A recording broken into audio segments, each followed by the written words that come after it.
നമസ്കാരം. പശ്ചിമേഷ്യ വീണ്ടും സംഘർഷഭരിതമാവുകയാണ്. ഇസ്രായേൽ കനത്ത ആക്രമണമാണ് ഇറാൻ കേന്ദ്രങ്ങളിൽ കഴിഞ്ഞ ദിവസം നടത്തിയത്. ഇറാൻ ഇപ്പോൾ അതിന് തിരിച്ചടി എന്നോണം മിസൈൽ ആക്രമണം നടത്തിക്കൊണ്ടിരിക്കുകയാണ്.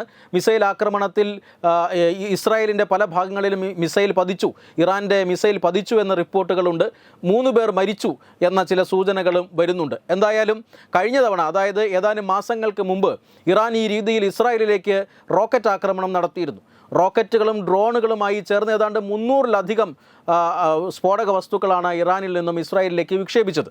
എന്നാൽ ഇതിനെയൊന്നും നിലം തൊടിയിക്കാൻ ഇസ്രായേൽ അനുവദിച്ചില്ല. 99% ഈ റോക്കറ്റുകളെയും ഡ്രോണുകളെയും ഇസ്രായേൽ ആകാശത്ത് വച്ച് തന്നെ നശിപ്പിച്ചു. പക്ഷേ ഇത്തവണ ഇസ്രായേലിന് അത് സാധിക്കുന്നില്ല എന്നാണ് ഇപ്പോൾ പുറത്തു വരുന്ന റിപ്പോർട്ടുകൾ. ഏതാനും ചില മിസൈലുകൾ ഇസ്രായേലിൻ്റെ പല ഭാഗങ്ങളിലായി വീണ് പൊട്ടിയിട്ടുണ്ട്. അതിൽ കാഷ്വാലിറ്റീസ് ഉണ്ടായിട്ടുണ്ട്. പക്ഷേ ഭൂരിഭാഗം മിസൈലുകളെയും ഇസ്രായേൽ പ്രതിരോധിക്കുക തന്നെയാണ്. 100 കണക്കിന് മിസൈലുകളാണ് ഇപ്പോൾ ഇറാൻ ഇസ്രായേലിലേക്ക് വിക്ഷേപിച്ചു കൊണ്ടിരിക്കുന്നത്. തീർച്ചയായും ഇതിന് തിരിച്ചടി ഉണ്ടാവും എന്ന് ഇസ്രായേൽ പറയുന്നുണ്ട്. കാരണം ഇസ്രായേൽ ഇന്നലെ യുദ്ധം തുടങ്ങി വെച്ചത് കണക്ക് കൂട്ടി തന്നെയാണ്. ബെഞ്ചമിൻ നെതന്യാഹുവിൻ്റെ പിന്നാലെയുള്ള പ്രസ്താവന വ്യക്തമാണ്. കാരണം ഇറാൻ ഇസ്രായേലിന് ഒരു ഭീഷണിയായി വളർന്നിരിക്കുന്നു. ഇറാൻ്റെ ചില ആണവായുധങ്ങൾ ഇസ്രായേലിനെ ലക്ഷ്യം വയ്ക്കുന്നുണ്ട്. ഇസ്രായേലിൻ്റെ നിലനിൽപ്പ് ഭദ്രമാക്കണമെങ്കിൽ ഈ ആക്രമണം നടത്തിയേ മതിയാകൂ എന്ന് ഞങ്ങൾക്ക് ബോധ്യപ്പെട്ടതുകൊണ്ടാണ് ഈ ആക്രമണം നടത്തുന്നത്. ഈ ആക്രമണം വെറും ഇന്നത്തേക്ക് വേണ്ടിയിട്ടുള്ള ആക്രമണമല്ല. എന്നുവരെ ഇറാൻ്റെ ഭീഷണി അവസാനിക്കുന്നുവോ അന്ന് വരെ ഇത് തുടരും എന്ന് ഇന്നലെ ബെഞ്ചമിൻ നെതന്യാഹു പറഞ്ഞു വച്ചു. ഓപ്പറേഷൻ റൈസിംഗ് ലയൺ എന്നാണ് ഇസ്രായേൽ ഇതിന് പേര് നൽകിയിരിക്കുന്നത്. ഈ ഓപ്പറേഷൻ റൈസിംഗ് ലയൺ 1-2 ദിവസത്തേക്ക് വേണ്ടിയുള്ളതല്ല. ഇതിന് ധാരാളം ഘട്ടങ്ങളുണ്ട്. എപ്പോഴൊക്കെ ഇറാൻ പ്രതികരിച്ചാലും എങ്ങനെയൊക്കെ പ്രതികരിക്കണമെന്ന് ഇസ്രായേൽ നന്നായി പഠിച്ചുറപ്പിച്ചിരിക്കുന്നു. സത്യത്തിൽ ഈ ആക്രമണം കുറച്ച് ദിവസങ്ങൾക്ക് മുമ്പ് നടത്തേണ്ടതായിരുന്നു.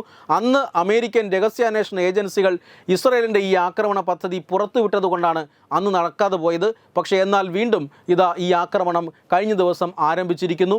ഇസ്രായേൽ വീണ്ടും തുടർച്ചയായി തിരിച്ചടിക്കുമെന്ന കാര്യവും ഉറപ്പായിരിക്കുന്നു. ആദ്യത്തെ ആക്രമണം തന്നെ ഇതിന് ഉദാഹരണമാണ്. ഇസ്രായേൽ വെറുതെ ചില പ്രകോപനങ്ങൾ അല്ല നടത്തുന്നത്. അതായത് കൃത്യമായ പ്രിസിഷൻ അറ്റാക്ക് തന്നെയാണ് ഇസ്രായേലും നടത്തുന്നത്. ഇന്ത്യയുടെ ഓപ്പറേഷൻ സിന്ദൂറിന് സമാനമായ ഒരു ആക്രമണമാണ് കഴിഞ്ഞ ദിവസം ഇസ്രായേൽ ഇറാനിൽ നടത്തിയത്. അവിടെ ഇറാൻ്റെ റവല്യൂഷണറി ഗാർഡ്, അതായത് ഇറാൻ്റെ സായുധ സേനയാണ്. ആ സായുധ സേന, വിപ്ലവ സേന എന്നറിയപ്പെടുന്ന സായുധ സേനയുടെ തലവൻ ഹൊസൈൻ സലാമിയെ തന്നെ ഇന്നലെ ഒറ്റ ദിവസത്തെ ആക്രമണം കൊണ്ട് ഇസ്രായേൽ വധിച്ചു. ഈ ഹൊസൈൻ സലാമി മാത്രമല്ല, ഉന്നത സൈനിക ഉദ്യോഗസ്ഥർ, ജനറൽ ഖോലാം അലി റഷീദിനെ പോലെയുള്ള ഉന്നത സൈനിക ഉദ്യോഗസ്ഥർ, അതുപോലെ തന്നെ ഇറാൻ്റെ ആണവ ശാസ്ത്രജ്ഞരായ ഡോക്ടർ ടെഹ്റാൻചി, അതുപോലെ ഡോക്ടർ ഫെറൈദൂൻ അബ്ബാസി എന്നിങ്ങനെയുള്ള ഉന്നത ആണവ ശാസ്ത്രജ്ഞർ, ഇവരെയെല്ലാം ആദ്യ ദിവസത്തെ ആക്രമണത്തിൽ തന്നെ ഇസ്രായേൽ കൊലപ്പെടുത്തി. ഇനി കൂടുതൽ ആളുകൾ ആരൊക്കെ മരിച്ചിട്ടുണ്ട് എന്നതുമായി ബന്ധപ്പെട്ട അന്വേഷണം നടക്കുകയാണ്. ഓപ്പറേഷൻ റൈസിംഗ് ലയൺ അങ്ങനെ ആദ്യ ദിവസം ഇറാന് വലിയ തിരിച്ചടിയാകുന്നു. മാത്രമല്ല, ഇറാനിലെ ആണവ കേന്ദ്രങ്ങൾ, തന്ത്രപ്രധാനമായ ആണവ കേന്ദ്രങ്ങളിലും ആക്രമണം നടത്തി. ഇസ്ഫഹാനിലെ നഥാൻസ് ആണവ കേന്ദ്രം, അതുപോലെ തന്നെ ഈ ആണവ കേന്ദ്രത്തിലെ പ്രധാന പവർ ട്രാൻസ്ഫോമറുകൾ, ഉന്നത രാഷ്ട്രീയ നേതാക്കളുടെയും സൈനിക ഉദ്യോഗസ്ഥരുടെയും വീടുകൾ, ഫ്ലാറ്റുകൾ, ഇതെല്ലാം തന്നെ ആദ്യഘട്ടത്തിൽ ലക്ഷ്യം വച്ചു. അതായത് 250ഓളം കേന്ദ്രങ്ങളിൽ 5 വേവ്സ് ഓഫ് അറ്റാക്ക്, 5 ഘട്ടങ്ങളിലാണ് ആദ്യ ദിവസം ഇസ്രായേൽ ആക്രമണം നടത്തിയത്. ഇറാൻ അതൊരു വലിയ തിരിച്ചടിയാകുന്നു. ഉന്നത സൈനിക ഉദ്യോഗസ്ഥരെ നഷ്ടപ്പെടുന്നു എന്ന് മാത്രമല്ല, 2 ആണവ ശാസ്ത്രജ്ഞരെ നഷ്ടപ്പെടുന്നു. ഒരു ആണവ ഫെസിലിറ്റിക്ക് നേരെ കൃത്യമായ ഒരു ആക്രമണം ഉണ്ടാകുന്നു. 2 ആണവ കേന്ദ്രങ്ങൾ തകർത്തു എന്നാണ് ഇറാൻ ഇപ്പോൾ പറയുന്നത്. എങ്കിൽ പോലും നിരവധി നാശനഷ്ടങ്ങൾ ഇസ്രായേൽ ആദ്യ ആക്രമണത്തിൽ തന്നെ ഇറാനിൽ വരുത്തി കഴിഞ്ഞു. അതിനിപ്പോൾ ബാലിസ്റ്റിക് മിസൈലുകൾ അടക്കം ഉപയോഗിച്ച് ഇറാൻ തിരിച്ചടിക്കുകയാണ്. 1-2 മിസൈലുകൾ പതിച്ചു എന്നല്ലാതെ വലിയ നാശനഷ്ടമൊന്നും ഇത് ഇസ്രായേലിന് വരുത്തിയിട്ടില്ല. പക്ഷേ ഇസ്രായേൽ ഈ ആക്രമണത്തിനും തിരിച്ചടി ഉണ്ടാകും എന്ന് വ്യക്തമാക്കി കഴിഞ്ഞു. ഇസ്രായേലിൻ്റെ ലക്ഷ്യം അയത്തുള്ള ഖൊമൈനിയാണ് എന്ന വിവരങ്ങളാണ് ഇപ്പോൾ പുറത്തു വരുന്നത്. അതായത് വലിയ നാശനഷ്ടം വരുത്തുക എന്നതിനുപരി, ഉന്നത നേതാക്കളെല്ലാം രക്ഷപ്പെടുക എന്നതിനുപരി, ഉന്നത നേതാക്കളെ ആദ്യം വധിക്കുക എന്ന ഒരു തന്ത്രമാണ് ഇപ്പോൾ ഇസ്രായേൽ ഇവിടെ പരീക്ഷിക്കുന്നത്.